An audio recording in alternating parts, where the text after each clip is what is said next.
देखिए, ऐसा नहीं था। कैंडिडेट को लेके कुछ कुछ जगहों पे बातें थी, लेकिन ओवरऑल बाद में चीज़ें सब मैनेज हुई हैं। सारे लोगों को वो हुआ कि नहीं, सब लोग देश को देखते हुए, मोदी जी को देखते हुए, योगी जी को देखते हुए वोट किया जाए। लोकल थोड़ा बहुत जो रिजर्वमेंट था वो धीरे धीरे सब समाप्त और होता भी है। आम बात है कि जब प्रतिनिधि होते हैं तो सारी चीज़ों को फुलफ़िल हो नहीं पाती हैं, एक सामान्य सी प्रक्रिया है। लेकिन जो लोग मूल जो बीजेपी के साथ लोग थे वो जाएंगे कहाँ, वो बीजेपी के साथ ही रहेंगे। क्या बदबू क्यों सपोर्ट किया गया? आप बसपा से सांसद रहे पहले।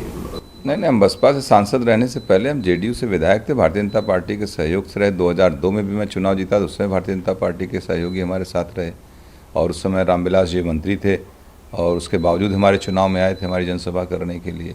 तो मेरा बीजेपी के साथ अलाइनमेंट हमेशा रहा है। मेरा एक लोकसभा का चुनाव छोड़ के मैं बीजेपी, जेडीयू या जो बीजेपी अलाइज पार्टियों के साथ ही मेरी राजनीति जिले की रही है और जिले की राजनीति में हम लोगों की समाजवादी पार्टी के साथ राजनीतिक मतभेद हमेशा रहे हैं, तो वो भी एक नज़दीकी भारतीय जनता पार्टी के साथ रही है। तो क्या ग्राउंड स्टोरी पहले एक बहुत ड्रामेटिक हुआ जौनपुर में सब कुछ? Nothing was dramatic. देखिए, बहुत सामान्य सी प्रक्रिया थी। मैं जेल था, मुझे एक मामले में कन्विक्शन हुआ, मैं चुनाव से बाहर था। मेरी पत्नी को इन लोगों ने अप्रोच किया, कोऑर्डिनेटर्स ने, जो बीएसपी में कोऑर्डिनेटर एक पद होता है, तो उन लोगों ने अप्रोच करके टिकट विकट दिलवाया था उनको। बाद में देख ही रहे हैं आप, प्रदेश भर में रोज़ टिकट कट रहे हैं बसपा के, कोई पार्टी से निकाला जा रहा है, कोई कुछ किया जा रहा है। इवन आकाश आनंद जी के साथ भी आप देखिए, तमाम चीज़ें इस तरीके की हुई घटनाक्रम, तो हम इसको सामान्य रूप से लेते हैं।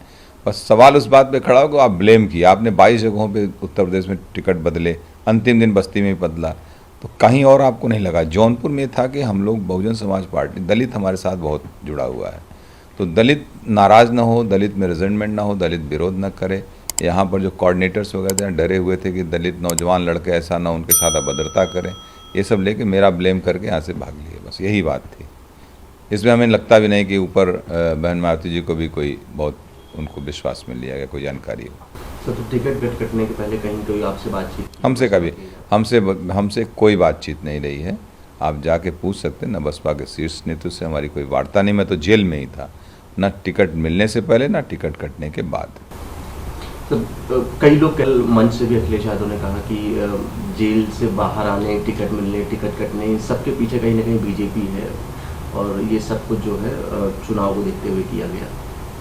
वो अखिलेश जी का अपना आउटलुक होगा, हो सकता है वो न्यायपालिका को अपने रिजीम में इस तरीके से करते रहे हों, इसलिए दूसरी सरकारों के ऊपर आरोप लगा रहे। ये गलत बात है। न्यायपालिका इस संस्था पे, हमको न्यायपालिका से न्याय मिला है, उसमें किसी सरकार का कोई योगदान नहीं रहा है।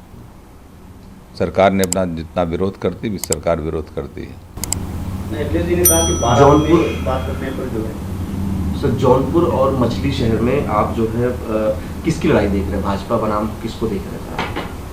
लड़ाई नहीं है, अब अपोजिशन है लेकिन लड़ाई नहीं है। दोनों सीटों में हमें लगता है 1 लाख से अधिक का अंतर होना चाहिए। जौनपुर में 1 लाख के आसपास का अंतर होगा, मछली शहर 1 लाख के ऊपर से जीत जाएगी भाजपा। कहीं ऐसा अभी तक सर कहीं कोई एंटी फैक्टर कहीं कुछ ऐसा कुछ नहीं, देखिए, हम लोग जब घूमते हैं, मैं कहता हूँ हम लोग भी चुनाव लड़ते हैं तो एंटी इनकम में से हम लोग के खिलाफ भी आती है। कैंडिडेट के खिलाफ थोड़ा बहुत नाराज़गी, किसी के यहाँ शादी में नहीं पहुँच पाए, किसी के यहाँ कुछ नहीं हो पाया, किसी से गलती से पैरवी हो जाती है, हमें पता ही नहीं, मेरे साथ जो सहयोगी होते हैं उन्होंने गलती कर दी, लोग हमसे नाराज़ हैं। ये एक सामान्य सी राजनीति की प्रक्रिया है, बहुत विषय नहीं है। चूँकि अपोजिशन के पास और कुछ मुद्दे नहीं हैं, इस तरीके की बातें वो लोग उड़ाते रहते हैं, मुद्दा विहीन हो गए हैं। ग्राउंड पे क्या बोलना है, क्या करना, उस पर काम नहीं है। केवल चुनाव आएगा, चुनाव को मेले ओले की तरह इकट्ठा करते हैं, भीड़ हल्ला करते हैं, बस चले जाते हैं। सर जो केस ऊपर, इसके ऊपर अगर आप कुछ टिप्पणी करना चाहिए? नहीं, जो केस हुआ तो मेरा केस जो है, मैं करप्शन का एक मामला था जिसको हम लोग रेज किए थे और उसमें कुछ पुलिस प्रशासनिक अधिकारी थे यहाँ पर वो, और कुछ यहाँ पे लोकल लीडरशिप इन्वॉल्व थी जो हमारे ऊपर फर्जी मुकदमा कराया।